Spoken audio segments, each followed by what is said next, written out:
The Legion Alpha has started. It has. And in this build, you get to check out the brand new class coming to the game, which is the Demon Hunters. Yes, this build is very similar to the one that was at BlizzCon, but they've polished it up a little bit. There's a couple of changes, and as Loz said, yes, the Demon Hunter starting zone is in, and you get to check out the fucking awesome new class Demon Hunters. So Demon Hunters are the brand new hero class that have been introduced to the game in Legion. As most of you know, they will start at level 98, and they do have their very own starter zone, which is Mardum. Now, Demon Hunters are dual glaive-wielding leather wearers, and they have an option of two different specs, a melee DPS spec called Havoc and a tank spec called Vengeance. Now, in the alpha, the Havoc spec is the only spec that is available right now, and although there isn't a huge amount to show off, because not all the talents are available past level 99, you still get a good feel about how the Havoc spec would work on live servers. So Demon Hunters have their very own resource called Fury, and this is generated by doing various different abilities, and that's it. It doesn't regen it by itself, and then when you do have this Fury, this will allow you to use different abilities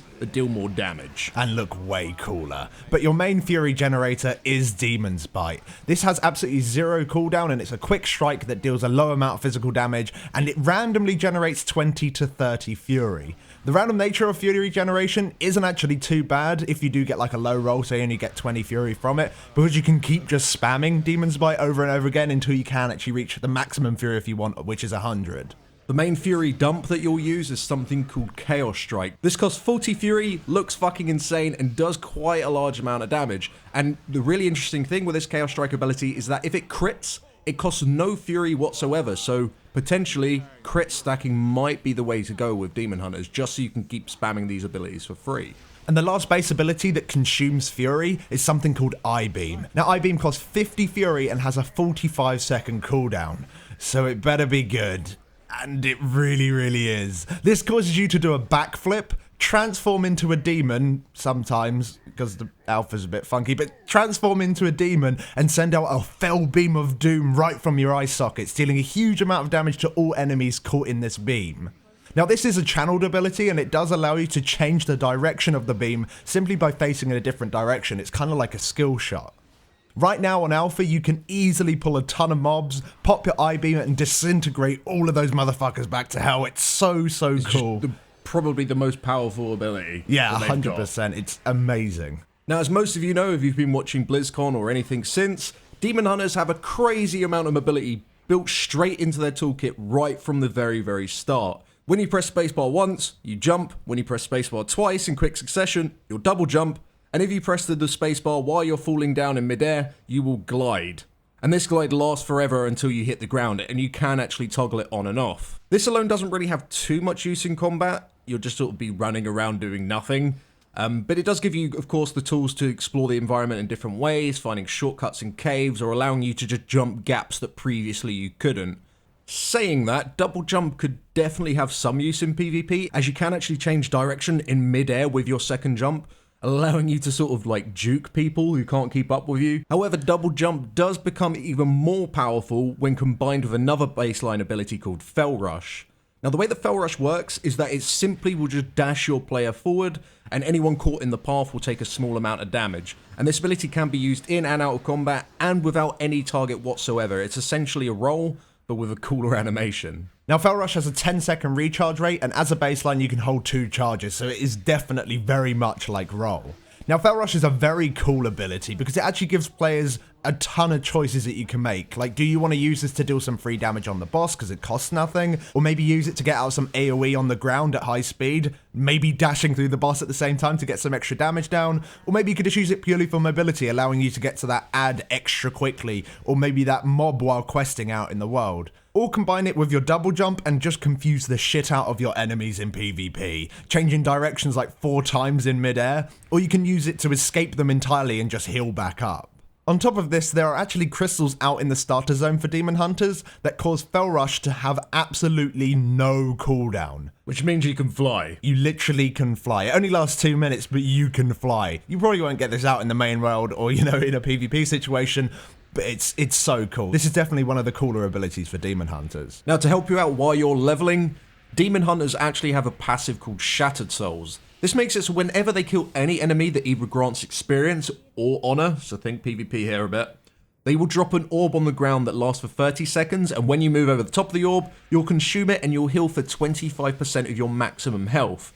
However, if you killed a demon, not only will you get the 25% health from the orb, you'll also get a 20% damage increase for 15 seconds. So this is really, really useful while you're questing. It allows you just to keep topped up. You don't need to stand there and eat mage food. I mean, no one's done that for years anyway, but you definitely don't have to do it. But potentially the most broken thing from this is the PvP aspect. If you're, say, fighting against a warlock and they've got all these pets up, which demo locks will, they're going to have a shit ton of pets. If you kill one of them, you get a massive damage increase for 15 seconds.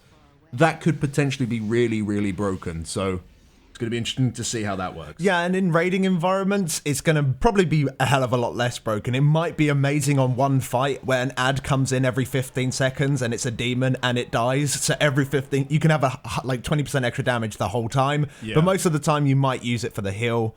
Half of the time I assume it just won't be useful at all. But either way, it's there for you. It's something to keep in mind.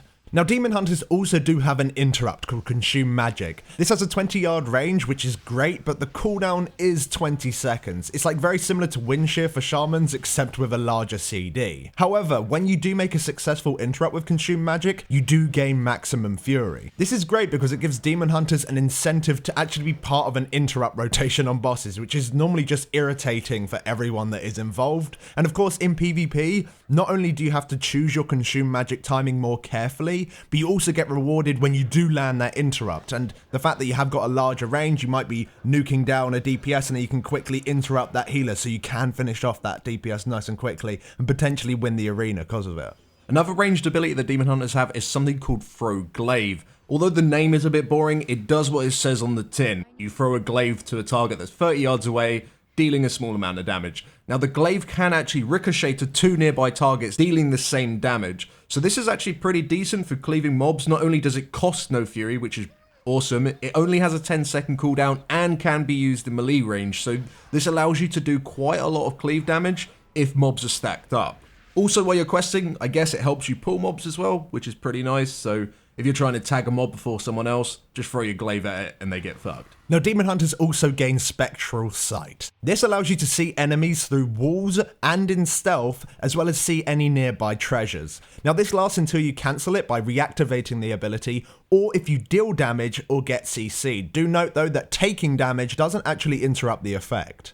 Now, while using Spectral Sight, you do move around at 70% of your normal speed, so you are a little bit slower. Now, this ability is going to be amazing in PvP. With its short cooldown of only 10 seconds, stealth users across the land are already shouting that it's way too OP, and although that might be the case, it doesn't stop it from being a really awesome ability. Its uses in a raid environment are really, really limited, unless you're like maybe fighting up against a boss as a bunch of stealth mobs that you need to like tag out of stealth or something, but really you'll just be using this out in the open world to help you find treasures or to quickly see if there's a mob around a corner or something.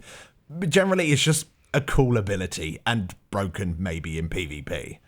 Now, Demon Hunters themselves wouldn't really be complete if they couldn't turn themselves into like a massive demon dude. So luckily, you do have a cooldown called Metamorphosis. This is a 6-minute cooldown that will cause you to jump to a target location, dealing damage to anything within 8 yards, and on top of that, you'll stun those targets for 3 seconds. And you will then be a demon for 30 seconds. And while you are a demon, of course you look cool as fuck, but it also will change your Demon's Bite and Chaos Strike abilities, making them more powerful. How it works is that your Demon's Bite will now generate more fury rather than just the random 20 to 30, and your Chaos Strike will just do a fucking lot of damage now. However, it does cost 100 fury, but as you are generating more fury with your Demon's Bite, it doesn't really matter too much. And if you do crit, again, the ability costs nothing. So if you get 100 fury and you crit over and over again, you'll be pumping out so much damage that not really anyone can stop you.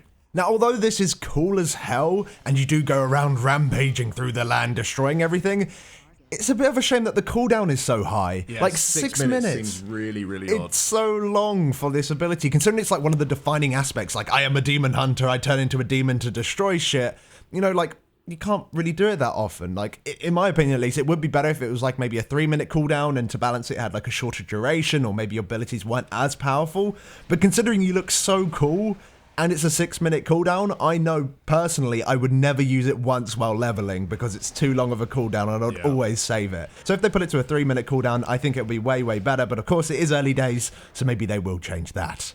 So they're the baseline abilities that are available to Demon Hunter right now in the alpha. However, there is a talent line that you can get at 99 which consists of 2 passives and 1 active ability. One of the passives is Fel Mastery. This makes it so your Fel Rush, which is your dash, deal more damage, but also generate Fury as long as you hit 1 target. So this probably isn't like something you pick during a raid situation. I don't think you'll be like dashing around to do damage. Yeah, and it doesn't generate a lot of Fury. It's only 25 Fury, so it's very similar to what you'd probably get on average from a Demon's Bite anyway. But it kind of gives you the option, it kind of promotes the idea of using Fel Rush as an offensive spell rather than maybe more of a mobility thing.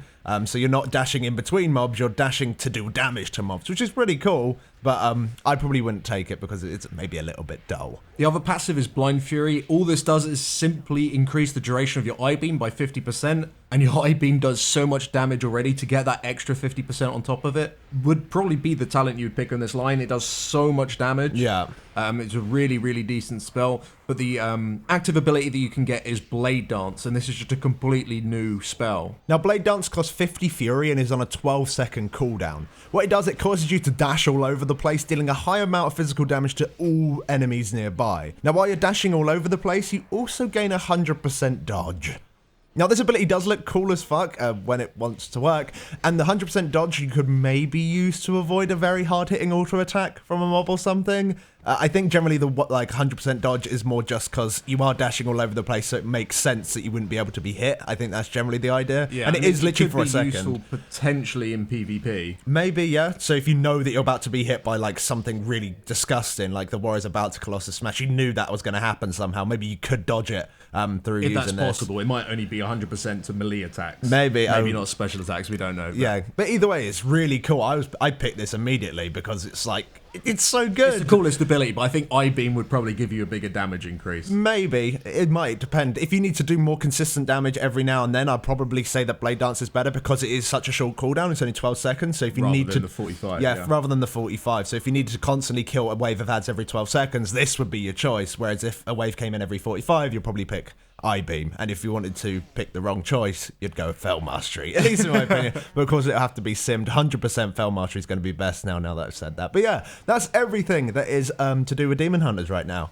They are really, really fun to play. They are extremely fun to play, and it's going to be interesting to see, of course, some of the talents and everything have been data mined, and you can see all of those up on your favorite fan site. But yeah, it's going to be interesting to see how Demon Hunters fit in. Of course, there's a lot of melee DPS in the game already. Yeah. Survival Hunters are now a melee DPS as well. Yeah. Add Demon Hunter on top of that. Who knows what's going to happen? Exactly, but they are so high mobility, you've always got something to push it, or you feel very involved when you're playing the Demon Hunter, and they even get more mobility, like they're going to get a Disengage. That was actually a talent on the BlizzCon build, but it's not now. I think you get a level 100 or something, but you can get a Disengage as well, so you could double jump, double dash, disengage, all in midair, and no one will ever catch you, and everyone will be angry on the forums, and it'll be amazing. But thanks for watching anyway, guys. As more things are added to the alpha, of course, we'll be covering it here at FatbossTV, so make sure you subscribe, get the notifications when we're going up, and we will see you on the live stream. Thanks for watching. Thanks for watching.